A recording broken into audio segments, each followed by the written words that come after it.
Hello বন্ধুরা, শোনেন, আপনারা কি জানেন পৃথিবীর বৃহত্তম সবচেয়ে বড় পাখিটির নাম কি? যদি জানেন না তাহলে জেনে নিন। পাখিটির দৈর্ঘ্য 9 ফুট পর্যন্ত হয় এবং এর ওজন 160 কেজি পর্যন্ত হয়।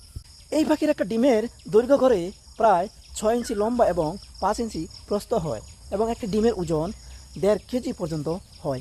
এই পাখি এক উড়ন্ত পাখি। এরা অবিশ্বাস্য গতিতে ঘন্টায় 72 কিলোমিটার পর্যন্ত দৌড়াতে পারে। এই পাখির লম্বা ও শক্তিশালী পা থাকে, যেগুলো এক ধাপে 10 থেকে 16 ফুট পর্যন্ত ঢেকে রাখে। এই পাখি গড়ে প্রায় 40 থেকে 50 বছর পর্যন্ত বেঁচে থাকে, যা তাদেরকে এই প্রজাতির মধ্যে দীর্ঘতম জীবনকালের পাখি হিসাবে পরিচিত করে। বর্তমান পৃথিবীর বৃহত্তম এই পাখিটির নাম হলো উট পাখি। এই ইনফরমেশনগুলো যদি আপনার কাছে ভালো লাগে তাহলে এখনই লাইক করেন এবং সবাইকে জানার জন্য শেয়ার করেন এবং আমাকে উৎসাহ দেওয়ার জন্য ফলো করেন। আমার সাথেই থাকেন। ধন্যবাদ।